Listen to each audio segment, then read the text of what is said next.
को महंगाई का बड़ा तोहफा दे दिया गया है। तामीराती मटेरियल की कीमतों में मजीद 17% इजाफा कर दिया गया है। मकान बनाने वाले और तामीराती शोबे से वाबस्ता सब परेशान हो गए हैं। शहरियों ने कहा कि रिलीफ नहीं देना तो कीमतों में इजाफा भी ना किया जाए। आपको बता रहे हैं, मकान बनाना भी अब ख्वाब बन गया है। नए साल से कबल अवाम को महंगाई का बड़ा तोहफा दे दिया गया है। तामीराती मटीरियल की कीमतों में मजीद 17% इजाफा कर दिया गया है।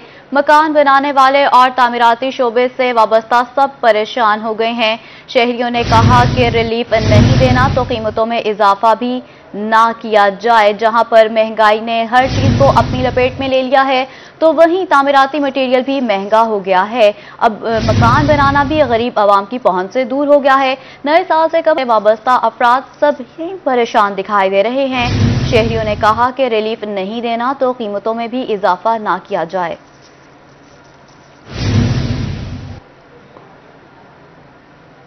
महंगाई का जिन बेकाबू हो गया है। गरीब आदमी अब अपना घर बनाने से भी गया है। पंजाब हुकूमत ने तामीराती मटीरियल में 17% तक इजाफा कर दिया है। नए मुकर्रर करदा रेट्स का इतलाक 1 जनवरी से होगा। सीमेंट की बोरी की कीमत में सरकारी सतह पर 120 रुपए इजाफा कर दिया गया है। मजीद तफसीलात जान लेते हैं इब्राहिम खान से। जी इब्राहिम, बताइए। 2022 में अपना घर बनाने का सोच रहे थे तो उनके लिए एक बड़ी खबर यह है कि 1 जनवरी से जो है तामीराती मटीरियल की कीमतों में जो है वो इजाफा हो जाएगा। हुकूमत की जानिब से 17% तक जो है वो इजाफा कर दिया गया है। बात करें कीमतों के हवाले से तो सीमेंट के बैग की कीमत में 120 रुपए जो है वो बढ़ा दिए गए हैं। सरकारी सतह पर अब वाइट सीमेंट के बैग की कीमत 1350 रुपए कर दी गई है। इसके साथ साथ स्टील की कीमत में भी सरकारी सतह पर 125 से 150 रुपए फी किलो जो है वो कीमत जो है वो कर दी गई है। इसके साथ हम बताते चलेंगे फर्स्ट क्लास ईंट की जो है कीमत में भी 500 रुपए तक का जो है वो इजाफा हो गया है। इसी पर हम बात करते हैं लोगों से। भाईजान, क्या कहेंगे, कीमतें जो है वो बढ़ा दी गई हैं। 2022 अभी शुरू नहीं हुआ, पहले से हुकूमत की जानिब से कह दिया गया। आप कारोबारी जो हैं, कारोबार करते हैं, सीखा, क्या कहेंगे, कारोबार पे क्या असरात आएंगे? जो कस्टमर आते हैं आपके पास वो अभी क्या कहते हैं कीमतों के बारे में, और फिर बाद में क्या रिस्पॉन्स होगा? अस्सलाम वालेकुम जी, मैं तो यही एक बात कहना चाहूँगा, जो रेट हुकूमत डॉलर की वजह से डॉलर बढ़ाती है उसके हिसाब से जो रेट है ना, वो इनको डॉलर का रेट कम करना चाहिए और आवाम को रिलीफ देना चाहिए। दुकानें आपके सामने हैं, गाहक मिलता नहीं है। अगर गाहक आता ही है तो वो सबसे पहले रेट के बारे में बहस करता है, भाई रेट आपके कम क्यों नहीं हो रहे, हम क्या करें? तो उसके उनको जवाब नहीं दे सकते हम। बस हम यही कहना चाह रहे हैं, रेटों में कमी की जाए बढ़ाने की बजाय। रेटों में कमी की जाए। अच्छा, ये भी बताएं कि कई लोग आपके पास आते होंगे दिन में, तो ये भी कहते होंगे कि भाई हम घर ही नहीं बना पा रहे। हाँ जी, बिल्कुल ऐसे ही है, बिल्कुल ऐसे ही है। ये आके अक्सर ना 100 में से 90% तो यही आके पूछता है, भाई ना रेट कब कम हो रहा है। हमारा जवाब यही होता है, भाई क्या कहते हैं ना, जब कम होगा तो सबके लिए होगा। अब तो मजीद बढ़ रहा है। अब तो मजीद बढ़ रहा है। अभी तो बढ़ने के चांस देखो, आप बता रहे हैं बढ़ने के चांस हैं, लेकिन गाहक यही अभी तक बहस यही कर रहा है, भाई रेटों में कमी होनी चाहिए।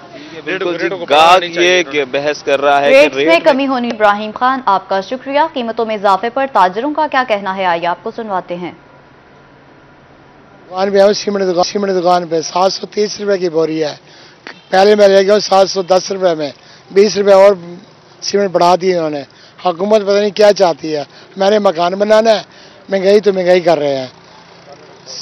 अब रेत के रेडी लेने आए तो 600 रुपए की हो गई है। ईंटें लेने आए तो 28,000 की ट्राली हो गई, 3,000 की। पहले मैंने लिया था 22,000 रुपए में, अब 6,000 और बढ़ गया। अब क्या करें हम गरीब लोग, आदमी क्या कैसे मकान बनाए? मटेरियल जो पहले सरिया 80 रुपए किलो था, अब 200 रुपए किलो पहुंच गया और 1 जनवरी से दोबारा बढ़ रहा है, जिसकी वजह से तमीराती काम करना बहुत मुश्किल हो गया है और आवाम के लिए मकान बनाना एक ख्वाब हो गया। हुकूमत का जो नारा था मकान हम बना के देंगे, उल्टा बनाना मुश्किल हो गया है। ईंटें जो पहले 13,000 रुपये की ट्राली थी, अब 30,000 रुपये पहुँच गई, जिसकी वजह से आवाम के तामीराती कामों के मटीरियल की कीमतों में इजाफे से शहरियों के लिए सस्ता घर ख्वाब बन गया है। हुकूमत की जानिब से तामीराती मटीरियल मजीद महंगा करने की खबर पर शहरियों का इजहार अफसोस। मजीद बात कर लेते हैं महमूद जहीर से। जी महमूद। गरीब इंसान के लिए घर बनाना बहुत मुश्किल हो गया और खासतौर पर बिल्डर्स के लिए भी जो बिल्डिंग्स हैं वो बनाना मुश्किल हो गया। अगर आपको इस वक्त मेरा कैमरामैन दिखा सके तो यहाँ पर काम तामीराती जारी है। रेत, बजरी, सीमेंट, ईंटें, हर चीज़ तो मौजूद है, लेकिन इनका कहना है कि वो रेट जब हमने काम शुरू किया सिर्फ 6 माह पहले तो और थे, आज रेट और है। तो उन्हीं से जानते हैं। भैया बताइएगा, सीमेंट, बजरी, ईंटें, इनके जिस वक्त आपने काम शुरू किया था इस बिल्डिंग का रेट क्या थे, अब क्या है? जी, जब हमने शुरू किया था उस टाइम सीमेंट का रेट था 550 रुपये, अब रेट चल रहा है 750 रुपये और तकरीबन बढ़ाते जा रहे हैं, तकरीबन 800 में पहुंचने वाली सीमेंट है। और जब हमने ये शुरू किया था बजरी मिल रही थी हमें 50 रुपये, अब बजरी मिल रही है हमें 70 रुपये के हिसाब से, जी फुट के हिसाब से, स्क्वायर फुट के। सरिया जो था वो 100 रुपये पे था, अब 150 पे पहुंचने वाला है, 200 पे पहुंच गया, 210 पे पहुंच गया। और ईंट का जो रेट आ रहा है, ईंट पहले 5000 4000 रुपये मिल जाती थी, अब वो ईंट 8 साढ़े 8 9000 रुपये मिल रही है हमें। और जो टफटाइल हमने लिए ये पहले आप देखें ये 5000 रुपये अब बढ़ गई है इसका रेट, हर चीज़ इतनी महंगाई। अब हम आपको एक बात बताने लगे हैं कि हुकूमत ने डिसाइड किया है कि तामीराती जो मटेरियल है तमाम चीज़ों का, इस पे रेट्स मजीद बढ़ाने का इरादा कर लिया गया है, ईंटों का भी, सरिये का भी, सीमेंट का भी। तो क्या कहेंगे? जी बिल्कुल, वो रेट बढ़ा रहे हैं, लेकिन उन्हें सोचना चाहिए कि अगर रेट बढ़ा रहे हैं तो ये गरीब आवाम कहाँ जाएगी, वो अपना घर भी नहीं बना सकेगी, वो नहरों के ऊपर या सड़कों के ऊपर वो झुग्गियाँ लगा के बैठ सकती है और इसके अलावा तो कुछ नहीं कर सकती। जो अगर हुकूमत ये चाह रही है, हुकूमत को इतना सोचना चाहिए कि गरीब आवाम के साथ वो चले, उनके साथ कॉपरेट करे। अगर जो घर बनाने की जो स्कीम जो बनाई है, उनके जो घर बना रहे हैं वो जनाब बड़े लोगों को मिल रहे हैं, गरीबों को तो नहीं मिल रहे। तो क्या करें जब चीज़ें बाहर से आ रही है, हर चीज़ महंगी मिलती है। चलो सीमेंट अपने यहाँ मिल रही है, दूसरी चीजों की बनाने में खपत आती है, ट्रांसपोर्टेशन आती है। ये हुकूमत का काम है ना, ये लोगों के साथ कॉपरेट। बिल्कुल दुरुस्त कहा जी, ये हुकूमत का काम है कि लोगों के साथ कॉपरेट करें। सस्ता अपना घर की जो स्कीम दी जा रही है उस पर भी अभी तक अमल नहीं हो पा रहा है। लोग अपनी घरों को बना रहे हैं तो उसमें दिन ब दिन महंगाई होती जा रही है, बजट से आउट होता जा रहा है सिस्टम। बिल्डिंग्स बनाते हैं तो बजट से आउट हो जाता है। तो यहाँ पर जो एक ऑनर थे इस बिल्डिंग के, इनका कहना है कि बुरा हाल है, खुदा हुकूमत कुछ इस बारे में सोचे तो। जहीर आपका शुक्रिया। तामीराती मटेरियल की कीमतों में इजाफा, आम शहरियों की तरह कारोबारी हजरात भी परेशान हो गए हैं। Royal state businessman engineer Rana Ali मंजूर कहते हैं तामीराती मटेरियल में रिकॉर्ड इजाफे से रॉयल स्टेट का बिजनेस ठप हो गया है। मजीद बात कर लेते हैं आमिर भट्टी से। जी आमिर बताइए। बिल्कुल, रहीम यार खान में एक आम आदमी के लिए अपना घर नया तामीर करना भी बड़ा मुश्किल हो गया, क्योंकि हुकूमत पंजाब ने जो है तामीराती मटेरियल में 17% जो है मजीद इजाफा कर दिया। इस इजाफे से किन मुश्किलात का सामना करना पड़ता है? रियल एस्टेट से बिजनेसमैन है इंजीनियर अली मंजूर हमारे से मौजूद है। क्या कहना चाहेंगे, क्योंकि आपका तो बिजनेस ही इसी चीज़ों से वाबस्ता है, जब मटेरियल मजीद महंगा होगा तो आपको या फिर एक आम आदमी को किन मुश्किलात का सामना? कंपैरिजन करें तो जो मटेरियल का रेट था वो बहुत डिफरेंस आ चुका है। जो आज से 1 साल पहले आप 5 मरले का यूनिट तैयार करते थे, अगर उसमें मटेरियल कॉस्ट आती थी 15 से 20 लाख के राउंड अबाउट, तो आज वही 5 से 6 लाख रुपया इंक्रीज़ हो गया। सरिये का रेट जो आज से साल पहले तकरीबन 116 रुपये पर केजी के हिसाब से था, आज वो 186 रुपये पर केजी के हिसाब से वो सेल आउट हो रहा है। कोई पूछने वाला नहीं है। इन रेट्स के बढ़ने की वजह से आए दिन ये कंस्ट्रक्शन जो करने वाले, हम जैसे रियल स्टेट का काम करने वाले लोग हैं, वो मुश्किलात का शिकार हैं। लेबर कॉस्ट बहुत ज़्यादा ऊपर चली गई है, मटेरियल कॉस्ट बहुत बढ़ चुका है। रियल स्टेट का काम करने वाले किसी तरह से भी अर्निंग कमाने से महरूम हैं। आज अगर आप एक यूनिट तैयार करते हैं 30 से 40 लाख लगाकर, तो आप उसको रेंट पे देने की बजाय आप उसे सेल आउट करेंगे प्रॉफिट की मद में। तो अगर आप इतना पैसा लगाते हैं तो मार्केट में अगर ख़रीदार ना हो तो आपका पैसा लगाने का क्या फ़ायदा। ये रियल स्टेट वालों को चाहिए कि ये जो लोग इन रेट्स को आए दिन ताजर बढ़ा रहे हैं, गवर्नमेंट को चाहिए कि इन पे एक्शन ले, इनका चेक एंड बैलेंस रखे कि भाई रेट किस वजह से इंक्रीज़ हो रहा है। आए दिन हर चीज़ का एक मार्केट में ताजर अपनी मर्ज़ी का रेट सेट कर देते हैं। तो इस लिहाज से हुकूमत से मेरी गुजारिश है कि इन रेट्स के ऊपर चेक एंड बैलेंस रखें और देखें आए दिन सीमेंट का, बजरी का, ये मटेरियल जो आम रूटीन में यूज़ होता है, इनका रेट किस बेस पे बढ़ रहा है।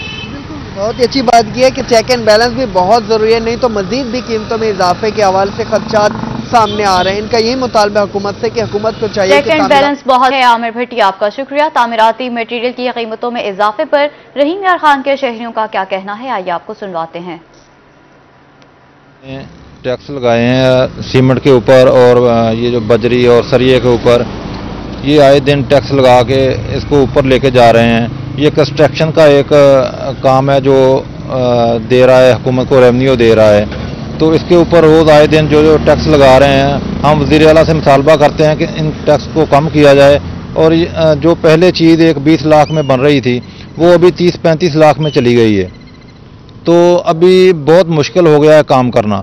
काम तो पहले ही ठप हुए पड़े थे, तो अभी मज़ीद काम जो है वो तरीक़ी में चले गए हैं। तो हम वज़ीर आला से मुतालबा करते हैं कि ये जितने भी टैक्स लगे हैं इसको रिमूव किया जाए और जो पहले के रेट हैं उनको बहाल किया जाए। महंगाई बहुत है, हम गरीब आदमी हैं, इतनी महंगाई नहीं खर्चा पूरा होता, मजदूरी करते हैं 600 रुपये नाल कोई चूल्हा भी नहीं जलता।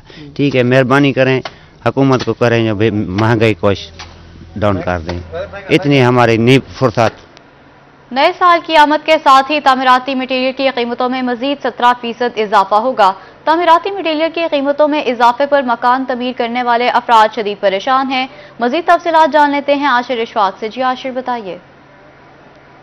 तामीराती मटीरियल की कीमतों में 17% तक हुकूमत की जानिब से इजाफा कर दिया गया है। 17% से जो इजाफे का इतलाक है 1 जनवरी से होगा। इस हवाले से जो ख़ुसूसी तौर के ऊपर जो लोग मकानों की तामीरात करवा रहे हैं, तामीराती काम करवा रहे हैं, उनके ऊपर क्या असर अंदाज होगा, बात करते हैं शहरियों से। क्या कहना चाहेंगे, कितना असर अंदाज होगा अगर कीमतों में इजाफा होता है 1 जनवरी से, तो कितना मुश्किलात होगी? ज़ाहिर इतनी मुश्किलात होती है, ज़ाहिर अभी भी इतनी महंगाई होगी है जिसकी इंतहा नहीं है, कहता हूँ ना। अब ज़ाहिर और महंगाई होगी तो ज़ाहिर मजदूर आदमी बेचारा कहाँ जाएगा, जब कारोबार ही नहीं होगा तो ज़ाहिर मजदूर आदमी ज़ाहिर रोड पे ही आएगा बेचारा, क्या करेगा? मजदूर रोड पे आएगा। सर, कितना दुश्वारी होगी, कितना? बहुत बड़ी तकलीफ है सर, इस दौर में मजदूर से कुछ भी पूरा नहीं हो रहा। अगर होता है तो कुछ मालकान भी कुछ हमें रोक देते हैं, कोई काम की वजह से, कोई कैसे। हमारे साथ बहुत ज्यादती हो रही है। हमारा इदारा कोई भी नहीं है, हमारा मजदूरों का शोबों का इदारा है ही कोई नहीं। कोई हमारे बारे में सोचो, चलो हुकूमत का जो मुलाजिम है वो तनख्वाह लेके खुश हो जाता है, चलो काम या ज्यादा मिल तो रही है, हमारी बिल्कुल खत्म हो जाती है।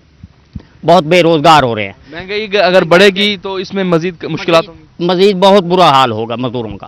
जी, महंगाई अगर बढ़ेगी तो मजदूरों की भी मुश्किलात पैदा होंगी। और ख़ुसूसी तौर के ऊपर जो लोग मकानों की तामीरात करा रहे हैं उनका यही कहना है कि महंगाई पहले से भी काफी ज़्यादा है। मजदूरों की मुश्किलात में भी इजाफा होगा। आशिर इशफाक, आपका शुक्रिया। इस पर शहरियों का क्या रद्द-ए-अमल आया है, आइए आपको सुनवाते हैं। पहले नहीं बन रहे, मकान होता है बंदे के पास 4 पैसे हो तो बंदा मकान मिलता है, रोटी पूरी नहीं हो रही, चीज़ें इतनी महंगी हैं। अभी इन्होंने इतना टैक्स लगा रहे हैं जनवरी के अंदर, जो मकान बना भी रहा है वो भी रुक जाएंगे। ये सारे मजदूर, ये सारा जो सिस्टम चल रहा है सारा ठप हो जाएगा। बहुत मुश्किलात हैं, महंगाई दिन ब दिन बढ़ती पे, बेरोजगारी बढ़ती पे, गरीब आदमी क्या करे सी, वो रोड ते आसी भी क्या करे सी, तंग थी गए। मजदूर को मजदूरी नहीं मिलती, कम बंद है। अक्सर महंगाई की वजह मजदूर तंग है, परेशान है, दिन ब दिन जो है। बिल्डिंग मटेरियल की कीमतों में 17% इजाफे पर मुजफ्फरगढ़ के शहरी भी परेशान हैं। शहरियों का कहना है हुकूमत महंगाई को कंट्रोल करने में बुरी तरह नाकाम हो चुकी है। मजीद बात कर लेते हैं आमिर डोगर से। जी आमिर, बताइए। बिल्डिंग मटेरियल की कीमतों में 17% इजाफे पर मुजफ्फरगढ़ के शहरी भी परेशान हैं। आपको बता रहे हैं, शहरियों का कहना है कि हुकूमत महंगाई को कंट्रोल करने में बुरी तरह से नाकाम हो चुकी है। इसी पर मजीद बात कर लेते हैं आमिर डोगर से। जी आमिर, बताइएगा।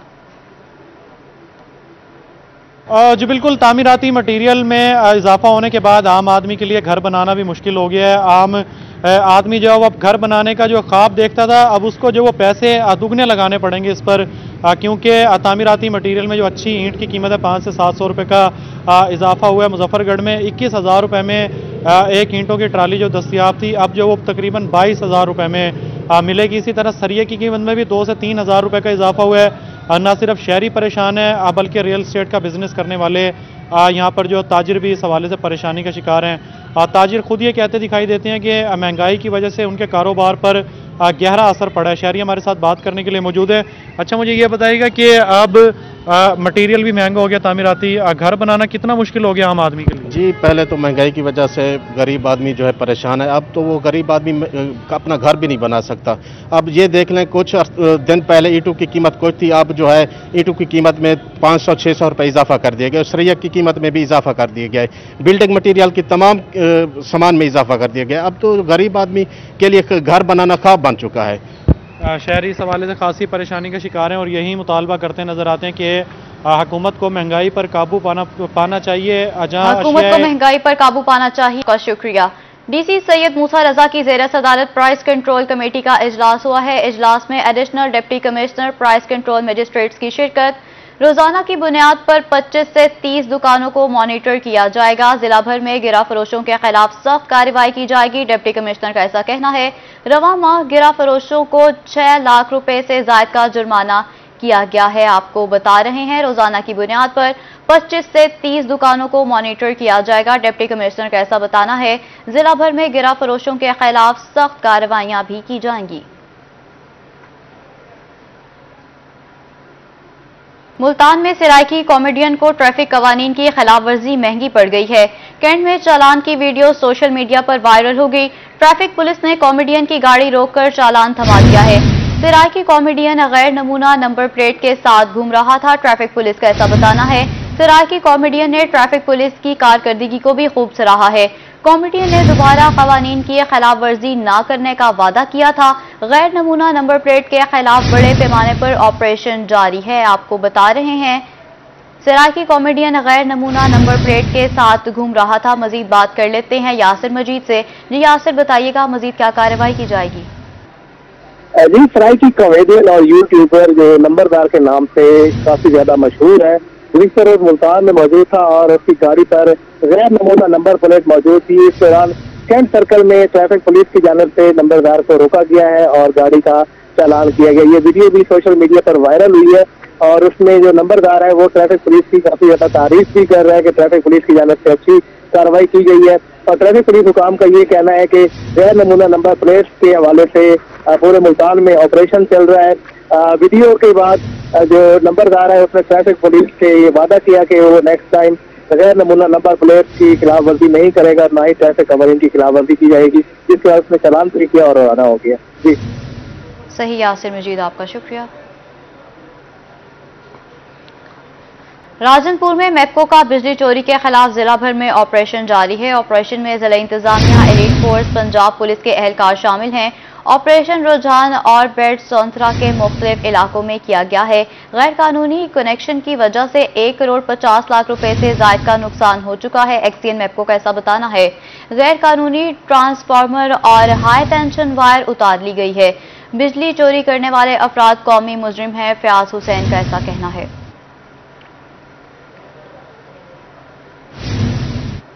एफआईए साइबर क्राइम मुल्तान ने 1 साल के दौरान 900 से जायद इंक्वायरीज को डील किया है। रोही टीवी ने एफआईए साइबर क्राइम के केसेस का सालाना डेटा भी हासिल कर लिया है।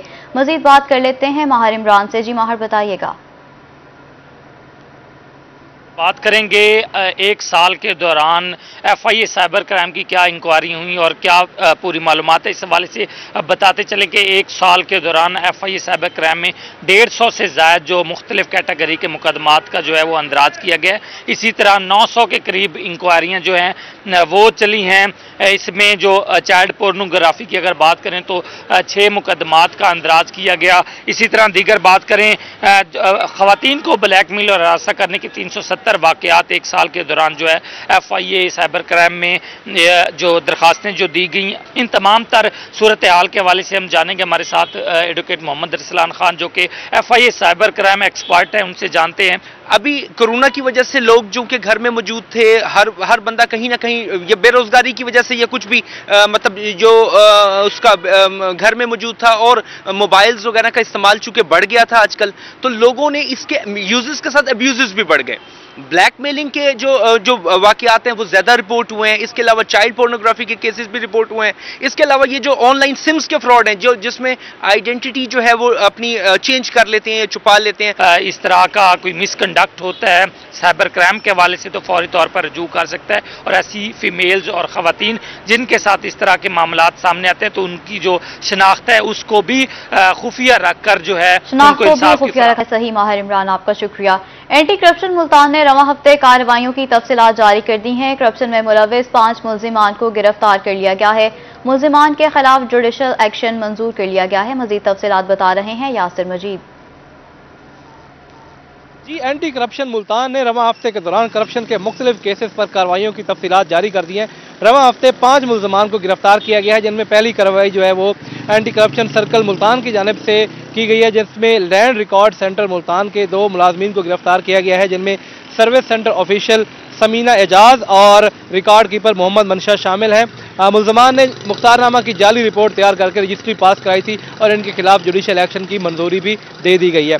दूसरी कार्रवाई लोधरा सर्कल की जानिब से की गई है, जिसमें रूरल हेल्थ सेंटर गोगड़ा के सीनियर मेडिकल ऑफिसर डॉक्टर नियाज हुसैन को गिरफ्तार किया गया है, जिसने अद्वियात की खरीदारी की मद में 21,76,000 रुपए की करप्शन की थी और मुलजिम से रकम बरामद भी कर ली गई है।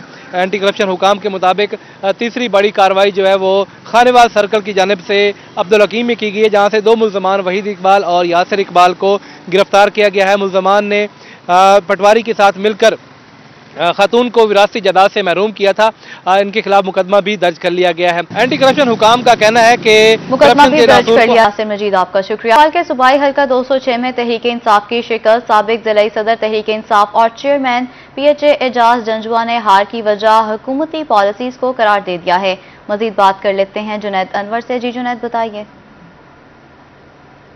बिल्कुल, सूबाई हल्का 206 के अंदर तहरीक इंसाफ को शिकस्त और तहरीक इंसाफ अपनी नशिस्त जो है वो हार चुकी है, जिस पर तहरीक इंसाफ के कारकुनान और कायदीन जो है वो पार्टी पॉलिसी पर तनकीद कर रहे हैं। साबिक जिलाई सदर चेयरमैन PHA एजाज हुसैन जंजुआ की जानिब से भी सोशल मीडिया के ऊपर पार्टी की पॉलिसियों पर और कारकुन को नज़रअंदाज करने पर तनकीद की गई। इस वक्त हमारे साथ मौजूद है, बात भी करेंगे। एजाज भाई, कैसे देखते हैं कि तहरीक इंसाफ को भारी अक्सरियत से जहाँ जीतना चाहिए था वहीं भारी अक्सरियत से हार गई है? अच्छा, मैं पहले तो पूछना चाहता हूँ आपसे, क्यों भारी अक्सरियत से जीतना चाहिए था? उसकी वजह भी तो होनी चाहिए। वो सीट हमारी थी ही नहीं तो हम कैसे जीतते? वो देखें, आप मुल्तान डिस्ट्रिक्ट में हमारे जो क्लीन स्वीप हुआ था, फिर लाहौर तक चले जाएं, आपको सीट मिली नहीं थी। तो ये खानेवाल में सिर्फ ज़हूर कुरैशी साहब के अलावा हमें सीट नहीं मिली थी। फिर उसके बाद होता है कारकर्दगी, अगर आपकी बेहतर है, जिस तरह KPK में गवर्नमेंट की बेहतरीन कारकर्दगी थी, उसके बाद आपको दूसरी दफ़ा भी हुकूमत मिली। अब भी देखें, बलोर फैमिली छोड़ के PTI में शामिल हुई है।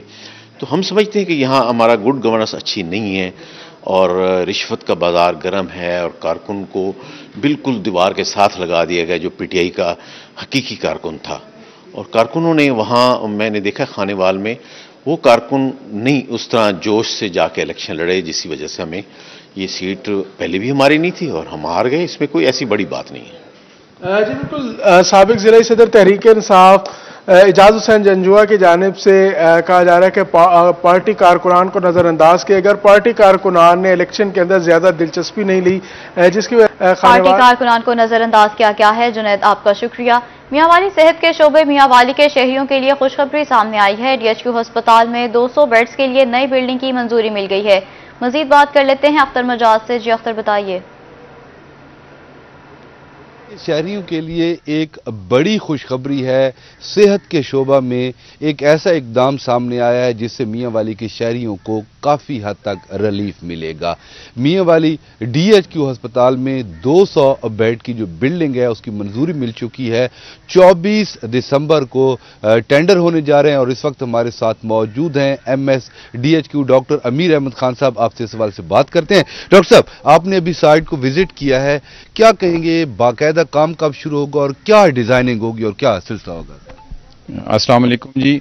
नो डाउट ये मियांवाली के शहरियों के लिए एक बहुत बड़ी खुशखबरी है कि ये जो हमारा DHQ का पुराना सेटअप था 313 बेडेड, उसके अंदर एडिशन की गई है 200 बेड की।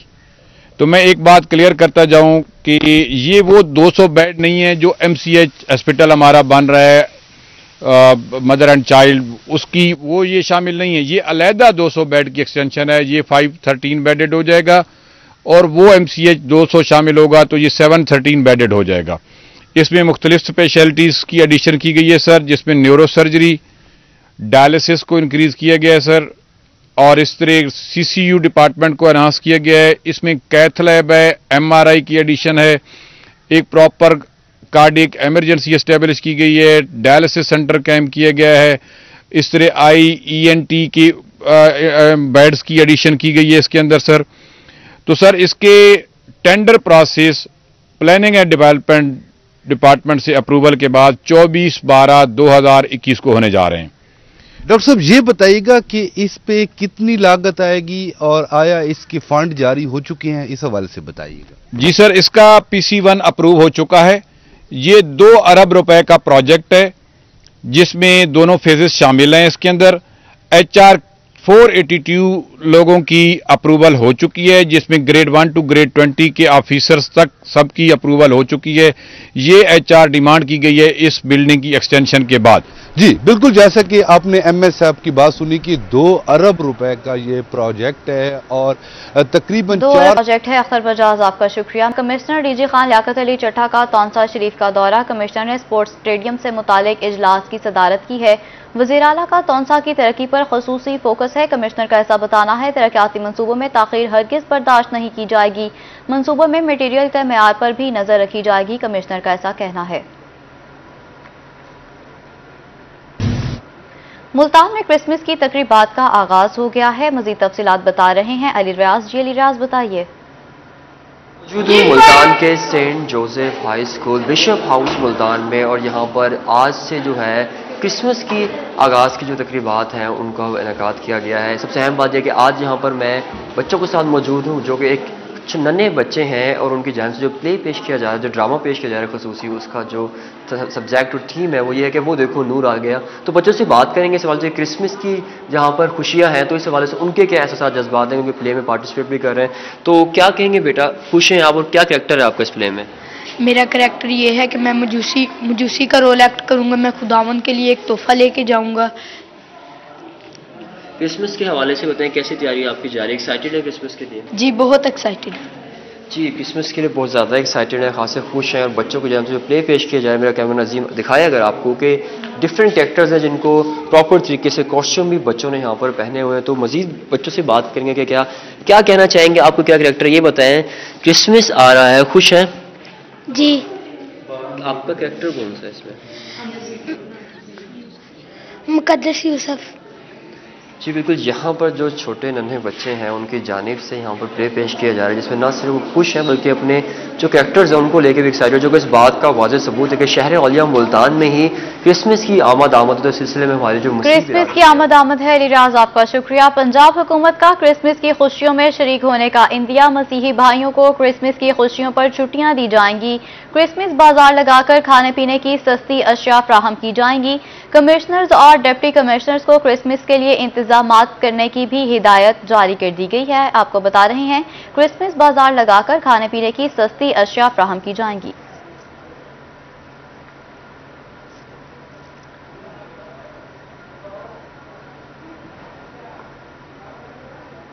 बहावलनगर में भी अक़लियतों का आलमी दिन भरपूर तरीके से मनाया जा रहा है। मज़ीद तफसीलात जान लेते हैं कासिम अली शेख से। काजी कासिम बताइए।